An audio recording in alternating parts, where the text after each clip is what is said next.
تو بات یہ ہو رہی تھی کہ رجب غربت والا ہے، عرب اس مہینے میں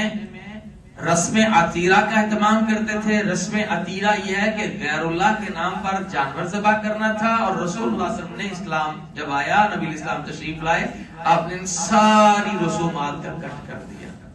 اور کہا کہ اللہ کے نام پر کرو، اگر غیر اللہ کے نام پر کرو گے تو یہ شرک ہے۔ ہم ہر خطبہ میں یہ بات کہا کرتے ہیں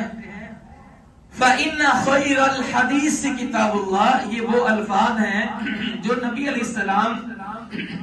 خطبہ حاجہ میں، یعنی جب ضرورت پیش آتی تو آپ جب خطبہ دیتے تو یہ الفاظ سے نصیحت کیا کرتے تھے۔ اور اس کا مطلب یہ ہے کہ دنیا میں جتنی بھی باتیں کی جا رہی ہیں، جتنے بھی اقوال ہیں، ان میں سب سے بہترین بات اللہ رب العالمین کی بات ہے۔ فَإِنَّ خَيْرَ الْحَدِيثِ كِتَابُ اللَّهِ وَخَيْرَ الْهَدِيِ هَدْيُ مُحَمَّدٍ صلی اللہ علیہ وسلم، اور سب سے بہترین طریقہ، ہر علاقے کے اپنے رواج ہیں، اپنی ریتیں ہیں، ہر کام کے اپنے انداز ہیں، لیکن سب سے بہترین انداز، سب سے بہترین طریقہ جناب محمد رسول اللہ کا طریقہ ہے صلی اللہ علیہ وسلم۔ اور فرمایا کہ وَشَرَّ الْأُمُورِ مُحْدَثَاتُهَا، برے کاموں میں سب سے برا کام حدث ہے۔ وہ حدث کیا ہے؟ كُلَّ بِدْعَةٍ ضَلَالَةٍ، کہ وہ حدث یہ ہے کہ دین میں کوئی کام نہ ہو، اسے اجر اور ثواب بنا کے دین میں شامل کر دیا جائے، یہ بدترین عمل ہے اور یہ بدعت ہے، اس کا انجام گمراہی ہے۔ وَكُلَّ بِدْعَةٍ ضَلَالَةٍ وَكُلَّ ضَلَالَةٍ فِي النَّارِ، اگر انسان اس سے باہر نہ نکلے تو یہ جہنم میں جانے کا سبب بن جائے گا۔ تو یہ تھا عرب کا مزاج، اور ہمارا رجب میں بھی مزاج ہے جس کے بارے میں قرآن و سنت سے کوئی صحیح احادیث نہیں، جیسے صلاۃ الرغائب ہیں، اور 22 رجب کو کنڈے ہیں، اور پھر رجب میں معراج کے حوالے سے راتوں کا جاگنا اور دن کی عبادت کرنا، یہ نبی صلی اللہ علیہ وسلم سے ثابت نہیں ہے۔ یہ جو رجب میں کنڈے ہیں، یہ بعض بغض صحابہ رکھنے والوں نے امیر معاویہ رضی اللہ عنہ کی وفات کے دن پر دن کو مقرر کیا۔ اگر آپ ان کا کیلنڈر دیکھیں تو خاصا 22 رجب پہ نشان لگا ہوا ہے، مرگ امیر معاویہ۔ تو یہ اس چکر میں لوگوں کو کنڈوں کے چکر پر، اسماعیل خطیب رحمت اللہ علیہ کہا کرتے تھے یہ کنڈوں سے بچ جاؤ، نہیں تو ایمان کا بھی کنڈا ہوگا اور پیسوں کا بھی کنڈا ہوگا اور وقت کا بھی کنڈا ہو جائے گا۔